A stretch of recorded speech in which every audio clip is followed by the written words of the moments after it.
Take my advice. Broads don't belong in broadcasting. Shut up and sit down.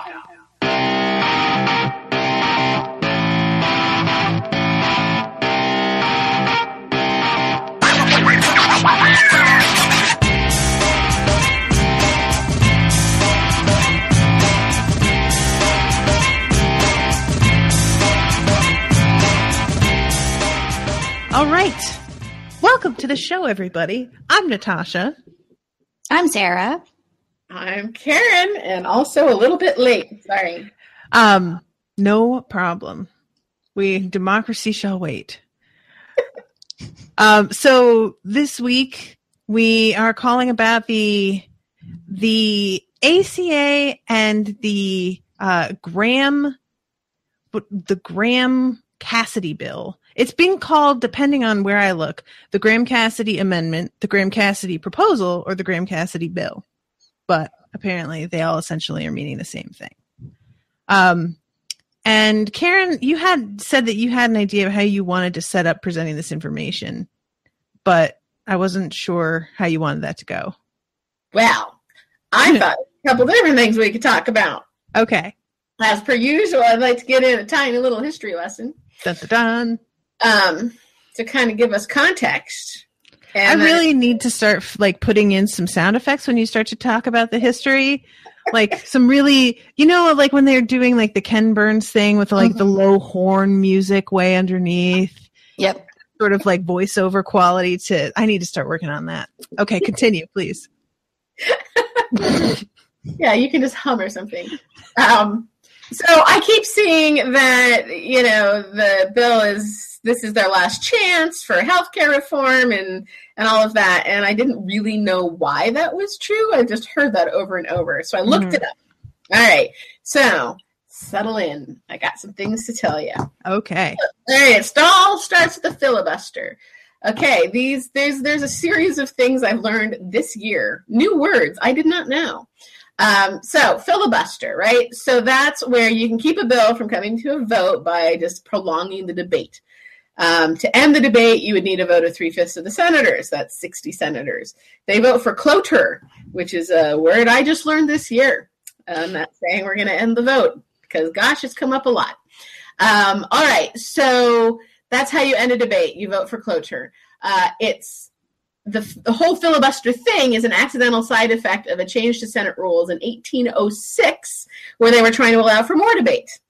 So that was the idea of it, but it ended up being a way to block bills. And they just didn't fix that loophole? Well, in the old days, when they first made it, the Senate only considered one bill at a time.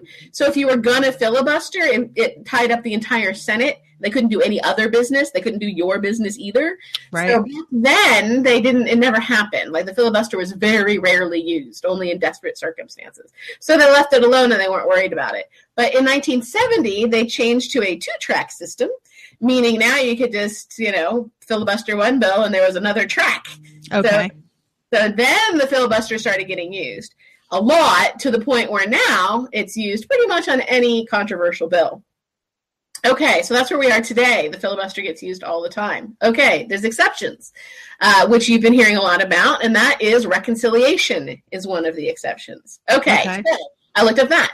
So when the Senate is considering a bill about a budget item, so spending or revenue or the debt limit, they can pass it with a simple majority. So they don't need the 60 bills for cloture. You can't filibuster it. All they need is 50 votes. And of course, the president of the Senate gets to cast a tiebreaker. That's the vice president of the United States, Mike Pence. So they only need 50 votes, not 51, to get a majority because they have the tiebreaker. And you might remember Mike Pence voting the tiebreaker in the Betsy DeVos confirmation hearing. All right. So as we know, there's 52 Republicans in the Senate. All right. So that's why 60 votes is bad, but 50 votes seems like something that they would rather do. So they are trying to do this with reconciliation. All right, but it has important limits because it's a powerful tool. So first it has to be about the budget. So we talked about that. They can't put policy in there. That's why the healthcare bill so far have been about moving money around and not about like the essential benefits requirements and stuff like that. Okay. Right? So that's why it's like welfare grants and block grant, all the money stuff, because it has to, because that's what reconciliation is for. Also, reconciliation was originally meant as a tool to help Congress balance the budget. So bills aren't allowed that make the deficit worse outside the budgetary window, which closes at the end of the fiscal year, which is September 30th. So that's okay. So they have to do it by the end of the fiscal year. There's some tricks they hoped to play to keep the window open, but those all got shut down at the beginning of this month. So they really are like, if they're going to use reconciliation, they've got to do it by September 30. So that's why there's a deadline. Otherwise, they're back to the 60 votes. Needing 60 votes instead of 50. And then they'd have to pass something that people want. All right. So they could try again next year because they get one shot at it. But reconciliation can only be used for one bill a year. One spending bill or one revenue bill. Well, one of each. So if they're going to, McConnell has already said he wants to use next year's reconciliation on tax reform. Why only one a year? Like what? Because it was just meant to help balance the budget. Like it's supposed to be a special tool for a specific purpose. Okay. All right. Like it was added in as this special exception just to help them. Like, yeah. All right. So they get one a year. They're going to use it on tax reform next year. Now they could try to put tax reform and healthcare into one bill, but they can't even pass the healthcare bill. So they're probably not going to try to do both at once because that never, ever work. So it's possible that they'll do it on healthcare instead of tax reform, but I'm betting they want the tax reform. It's possible they could put them both in one bill, but that would be insane. So probably this is their last chance to use reconciliation for healthcare. All right. So they can afford 2 no votes, and that's where we're at. So that's why there's a deadline. That's the whole history. I hope you enjoyed it.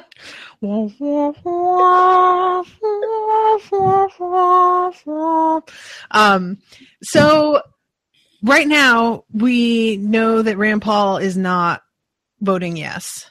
He already outright said he won't. Over and over and over. And maybe it's true. Other than that, they just they can afford to lose one more, right? 2 more. They can afford to lose 2 more. Okay. They can afford to lose 1 more. If they lose 2, then they're dead. Okay, that's what I thought. Okay, yeah. All right. So let's talk a little bit about the Graham-Cassidy bill. So what's it going to do? So what it is I found this out today that it's just they've rewritten the healthcare bill. So it's using that same number. So it's still the AHCA. So that's why it's like amendment or proposal or whatever, and they're not solid on that language. It's just healthcare bill again. But I don't know what's in it. What's in it, Natasha? If you got the broadcast newsletter today, I included a very helpful article from Vox entitled Graham-Cassidy, the GOP's last healthcare proposal explained with a cartoon. And essentially they break it down that what they're doing is they're giving states the power to decide how to give their people health care, except that these states have been super irresponsible about this so far already. And they're deciding, instead of mandating what you do, we'll give you the money, you decide how to do it. And these states that have already proven to have a really bad track record in terms of caring for their people it's just I really want people to read this cartoon because it's presented in such a way as parents who have 2 children who are each taking care of their birds.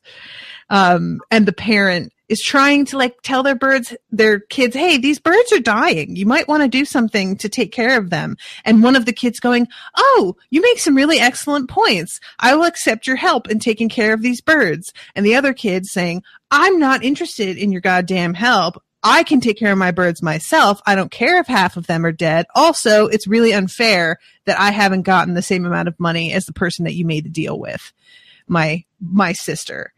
So what it comes down to is that they're simultaneously saying Obamacare is terrible, it doesn't work for us, it's not effective, but they're also saying, well, these other states got the help that they needed in order to make Obamacare more effective, and why didn't we?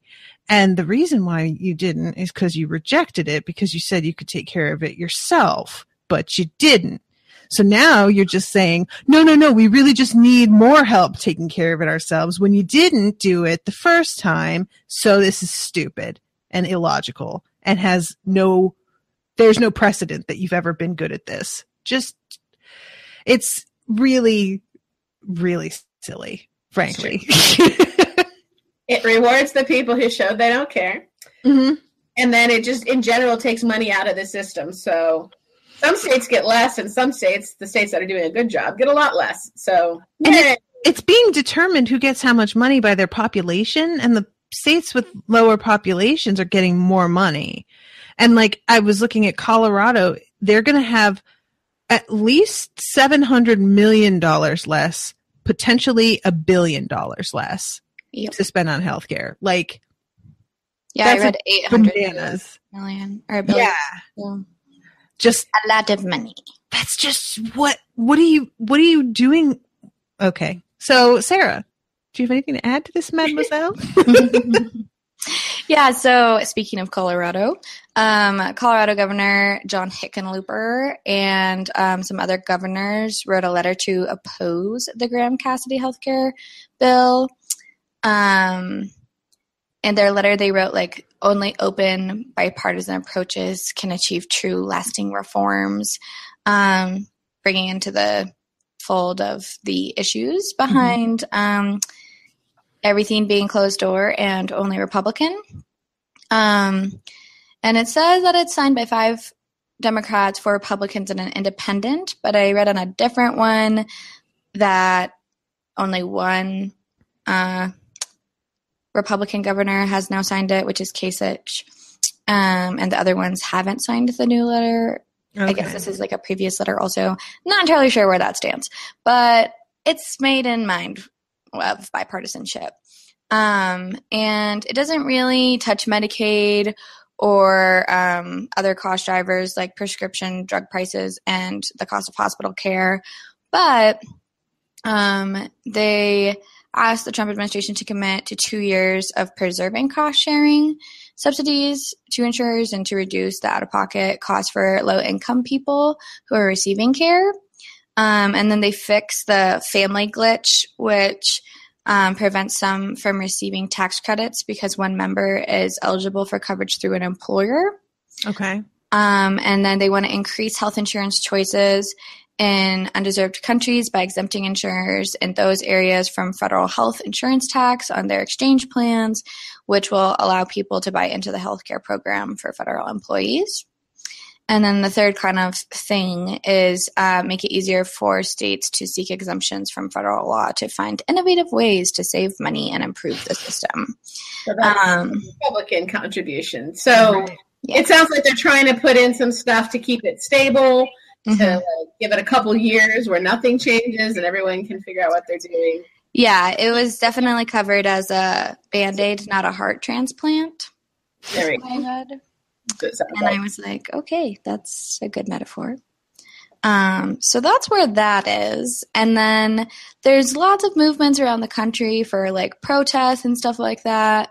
So if our listeners listening want to look into what's happening around them, I found a really good website. That's www.resistandprotest.com, and is spelled out.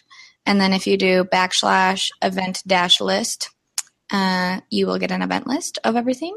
Nice. And so, you know, there's like Indivisible went to go meet the senators of Massachusetts today. There was a FERC protest in D.C. They had like a phone bank to stop the Cassidy thing. They have kill the bill meetings with Congress. And then like today there's a rally in Nashville, or no, tomorrow there's a rally in Nashville. There's a rally in Denver. That's the SOS Healthcare rally. And then there's more Kill the Bill rallies in Arizona, New York, Pennsylvania, and like all over the place. So if you are trying to be an activist and get to activisting, that's a great place to look. Excellent. That's great. It sounds like a perfect resource. Yeah, that's really helpful. Yeah. Again, that's www.resistandprotest.com. And protest spelled out. Right on. And I, for one, am sick to death of healthcare, but for 10 more days, we shall resist and protest. Yeah, I just can't, like, the description here of Graham-Cassidy, aside from the overview that I gave about what is so silly about the whole proposal, it brings back pre-existing conditions so insurers can charge sick people more. It gets rid of subsidies to low and middle income people to help them buy coverage. It gets rid of expanded Medicaid, which gives the poorest people coverage. And it gives some of that money to individual states so that they can do what they want with it. And also reduces the number of services insurers have to cover. So insurers could sell coverage that doesn't include basic things like maternity care and mental health services. So basically, it strips it of everything that's like good and useful and helpful to poor people and seniors. Pretty much, it is a repeal bill. Mm-hmm. Essentially. And the only replacement is hot potato to the states, really. Yeah. But it's still not enough of a repeal for Rand Paul. God bless him. Yeah, right. But maybe it is. Who knows? He could change his tune. I would not count on Rand Paul for voting against it. I really wouldn't. That dude's curly hair makes me not trust him. So, as you said, it redistributes money between the states, and it's only on population, not on the expense of healthcare in that state. Mm-hmm. And since Alaska has like super high healthcare costs, right, of where they are and how hard it is to get doctors to live up there, and other reasons, right? Like it's just expensive up there. Mm-hmm. They don't get extra. If they don't get extra money, then no one up there to be able to afford health insurance. Yeah, so, like you can't just have it be a straight like $10 a person across the board. That's just not going to work. So hopefully, Senator Murkowski still votes no, because it would be terrible for Alaska. I just like the difference between when they talk about, we'll leave it up to states. It's just so frustrating as somebody who moved from Connecticut, where they have the subsidies. They accepted them because they're not idiots. And I was paying $40 a month for very basic coverage, but that was all I needed. I'm healthy. I take birth control, and that's the prescription that I needed covered, and that was it. I moved down here, and it went up to $260 a month. Yeah. And what? For what? I mean, it's so just that used to be free from being tyranny. Yeah, right. It's so frustrating to know that the people who aren't as educated in this topic, who live in this state, that's all they know is that it costs $260. They don't know that if you didn't live in this state and you were somewhere where they actually were trying to make it work, you wouldn't be paying that. It's not the fault of the bill. It's the fault of the state trying to make you hate the bill. Exactly right. That is 100% exactly right. And I'm not against states' rights, and I don't disagree that states often should be setting their own rules. Like, we are supposed to be 50 states that all, make some of our own choices. But I do believe the Bill of Rights is a good idea. I think there's, like, some rules we should all live by as Americans. And to me, like, the essential health benefits and the mandatory, like, you have to buy health insurance, those, like, I'm okay with the basic rules so that everybody gets a fair shake. Right. That's where we're at. In fact, I'd be okay with Medicare for all, but we'll talk about that next week. All right. So if you go to 5 calls, they have a few different suggestions on who to contact for this. The one that I initially, because it actually had the words Graham-Cassidy bill in the title of the action, that was geared towards people calling their governors, but we decided that it'll be more effective to call our senators, which is one of the other options that 5 Calls offers. I think 5 Calls is giving you a lot of calls depending on how riled up you are. Yeah, I think that's fair. Energy, keep going. Call your governor, call everybody, and then go to a march. Yep. So I'll go first. Go for it. All right, so I'm calling Senator John Cornyn. Sounds good. 29334. I'm just going to say that's for the 3rd week in a row. You can add a contact to your phone. I know I need to do that. General information regarding my office locations and operating hours, please press 1. To leave a comment regarding current issues of interest, please press 2. If you'd like to speak, I appreciate you taking the time to make your views known on current policy issues of interest to you. Please leave your comment as well as your local zip code after the tone. Thank you and have a great day. Hi, my name is Natasha Kingston. I'm a constituent from Denison. I'm calling to urge the senator to vote against the Graham-Cassidy ACA repeal plan. Any healthcare that eliminates Medicaid expansion, protections for those with pre-existing conditions, and hasn't been scored by the CBO is unacceptable. The American people want a bipartisan approach to repairing the ACA, not a repeal of it. Thank you for your time. Okay. Solid. Straight up 5 Calls word. Love it. Yep, went verbatim. All right, Sarah, which of our senators do you want to call?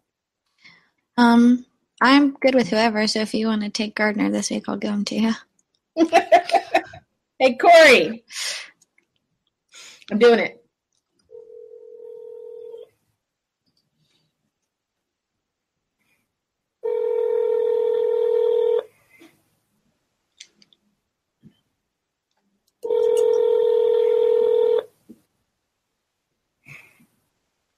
I'm going 5 calls.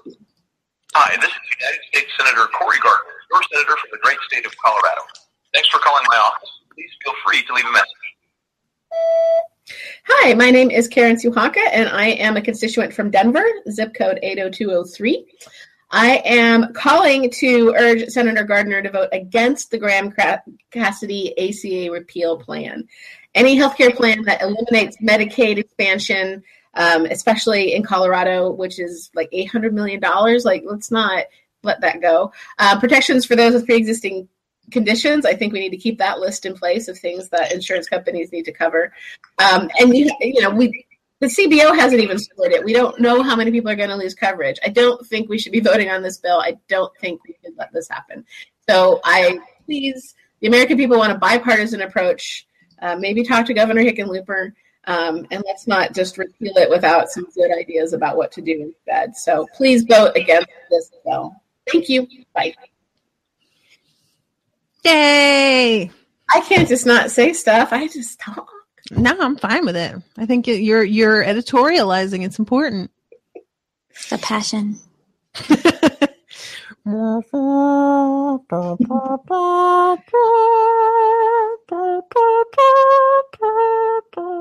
Okay. All right, I'm calling Michael Bennett, Very nice. who's our other senator in Colorado. Thank you for calling Senator Bennett's office. How can I help you? Hi, I wanted to share my opinion about a bill. Of course. I wanted to ask Senator Bennett to oppose the new healthcare bill. It's not fair. It takes away pre-existing conditions, which we need, expanded Medicaid, which helps the poorest people. And, it's just not good. The CBO hasn't scored it, so it's not responsible to vote yes on it because we don't know how it's going to affect, every person in the country, especially in Colorado. And my name is Sarah, and I'm from 80435. All right. Well, just so you know, the senator is opposed to that bill, but I can still pass your support for his position along. Thank you, and express my gratitude for being against it. All right. Thank you so much for your call. Well, have a great day. Thanks, you too. Bye. Next Yay! time. You have a little holder on the back of your phone. You've never seen these before? A pop No. socket? Pop Best socket. invention ever if you have tiny hands. Oh my God. You can also like do this and watch movies on airplanes. All right. Well, I feel like we did good work today here, gals. We did what we got to do. Hopefully, we don't have to do this again next week. I'm just like waiting for the 30th now. Like, I just hope somebody. Apparently, John McCain is feeling a little bit bajiggity about this. He's not 100% on board, but he's kind of McConnell seems quite confident that he's got McCain. Yeah, I'm like, So it's Susan Collins that we're hoping for. Oh, fingers crossed. Fingers crossed. When does it go to a vote? Do you know? Do they wait till are they going to wait till the last second pretty much? McConnell is going to make sure that he's got the votes. Gotcha. So whenever he feels like he can get it passed. Gotcha. So we got a call. Oh, man. All right. Well, thank you, ladies, for being here this afternoon. Great to see you. Appreciate it. Yeah, same. All right. Well, see you next week. See you next week, everybody. Thanks for listening. Bye. Bye.